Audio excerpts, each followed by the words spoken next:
নমস্কার, তিথির রান্নাঘরে আপনাদের সবাইকে স্বাগত। আজকে আমি বানাবো পটল দিয়ে বাটা মাছের ঝোল। তো চলুন দেখে নেওয়া যাক আজকের রেসিপি। এখানে নিয়েছি পটল আর আলু। পটলগুলোকে আমি ছাড়িয়ে গোটা রেখেছি দুদিকে চিড়ে দিয়ে, আর আলুগুলো কেটে নিয়েছি। এবার মাছটাতে 1 চামচ হলুদ গুঁড়ো, 1 চামচ লঙ্কা গুঁড়ো, 1 চামচ নুন দিয়ে ভালো করে ম্যারিনেট করে নেব।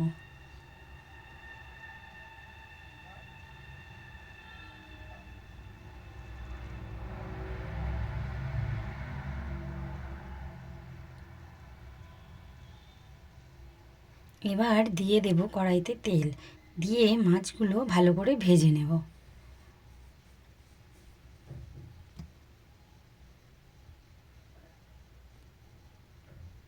তেল গরম হয়ে গেছে, দিয়ে দেব বাটা মাছগুলো।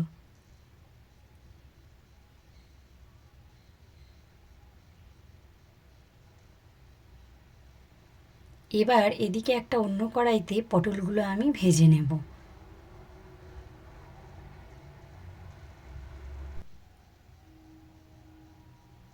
দেখুন, পটলগুলোর দুদিকে আমি একটু করে কেটে নিয়েছি।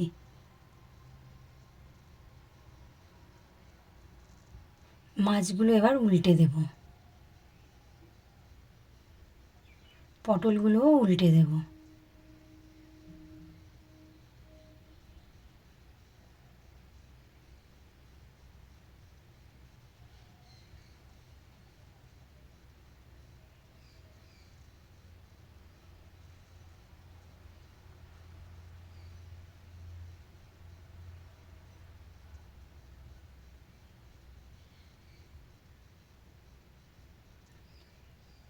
বড় মাছ তুলতে ভীষণ অসুবিধা হচ্ছিল, তাই আমি দুটো খুন্তি ইউজ করে মাছটাকে উল্টে নিলাম।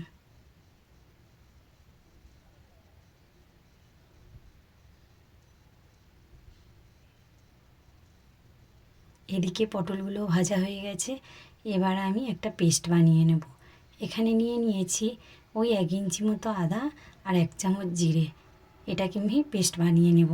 পটলগুলো হয়ে গেছে, পটলগুলো এবার নামিয়ে নেব।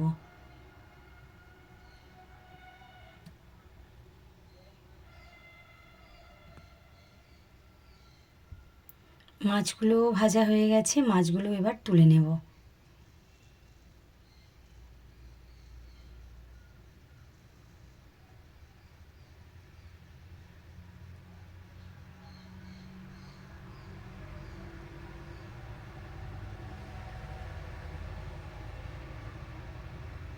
এবারে 4টে কাঁচা লঙ্কা নিয়েছি। এবার কাঁচা লঙ্কাগুলো কেটে নেব।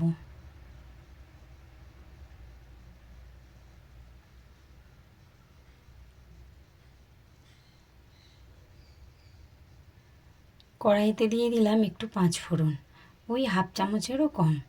দিয়ে দেব কাঁচা লঙ্কা, তারপরে দিয়ে দেব আলুগুলো।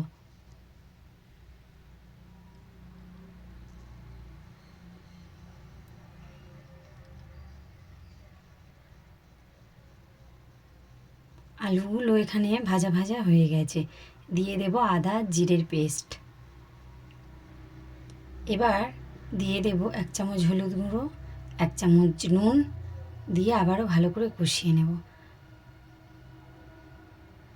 এবার দিয়ে দেব ওই মিক্সিটা ধুয়ে একটু জল, দিয়ে মশলাটাকে ভালো করে কষিয়ে নেব।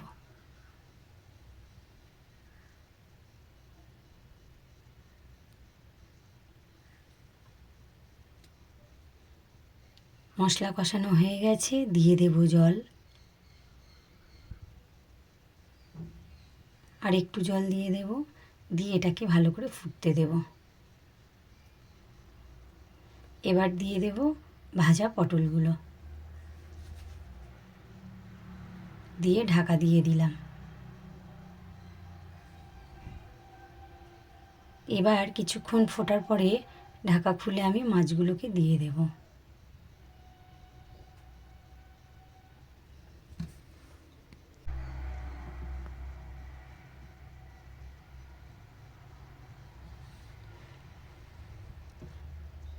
দিয়ে আবারও কিছুক্ষণ ফুটিয়ে নেব। হয়ে গেছে আমার, এবার আমি নামিয়ে নেব।